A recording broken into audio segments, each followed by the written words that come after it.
ninawaona mnachokipigania ndilo hitaji la nchi kwa kipindi. Nchi hii hatuwezi kujidanganya.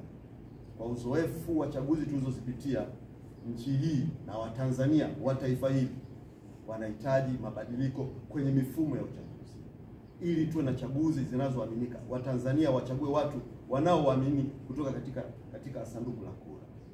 Kwa hivyo naomba nimlete ndugu Kabendera, atazungumza kwa uchache yale ambayo ametaka kuyazungumza, alafu makamu mwenyekiti atamkabidhi utambulisho rasmi wa kumkaribisha na kuwa mmoja ya wanachama wapiganaji katika chama hiki.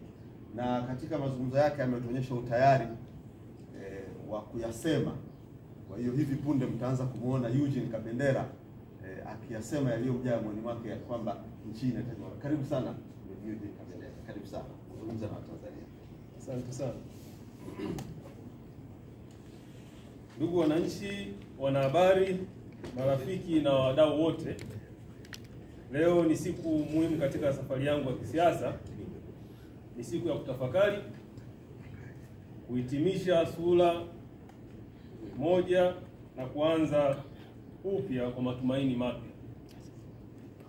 Naanza kwa kutoa shukrani zangu za dhati kwa chama nilichokihudumia huko nyuma. Nashukuru kwa jukwaa walilonipa, imani walionionyesha na uzoefu ambao umeunda maisha yangu ya kisiasa. Ninawaheshimu wenzangu wa zamani na misingi tulioshirikiana nao. Hata hivyo,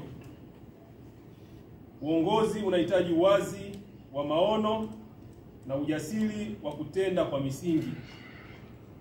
Kadri muda unavyokwenda, nimegundua kuwa mwelekeo wa chama changu cha awali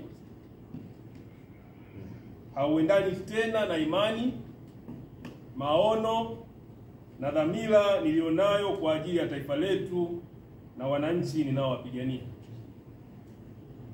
Sikuingia kwenye siasa kwa ajili ya vyeo au hadhi na sifa. Nilijiunga kuhudumu. Na ninapoona misingi ya huduma hiyo inatikiswa na kutikisika na kufifia,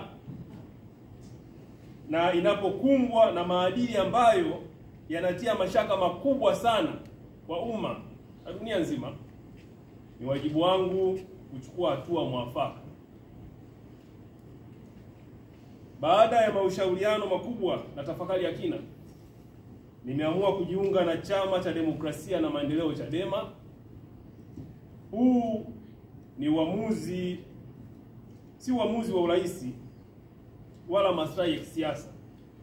Ni uamuzi uliotokana na mshikamano wa kweli wa misingi ya haki, uwajibikaji, ushirikishwaji na huduma ya kweli kwa wananchi wa Tanzania. Ninaamini Chadema inatoa jukwaa la mabadiliko ya kweli, jukwaa ambalo naweza kuendeleza kupigania ndoto za wananchi wa kawaida, hasa vijana, wanawake na jamii zilizotengwa. Nataka kuwa wazi. Uamuzi wangu umekuwa daima na utabaki kwa wananchi. Vyama vya siasa ni vyombo, lakini wananchi ndio kusudi kubwa. Nitaendelea kusimama kwa ajili ya uadilifu, maendeleo na mabadiliko chanya ya nchi yetu na kwa Watanzania kwa ujumla. Nawaomba wote wanaoamini misingi hii wajiunge nasi, wajiunge na Chadema katika safari hii mpya niliyoingia leo. Tuachane na mgawanyiko na tujitume kujenga taifa ambalo uongozi ni huduma, si maslahi binafsi.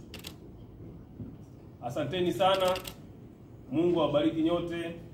Mungu ibariki Chadema. Mungu ibariki Tanzania.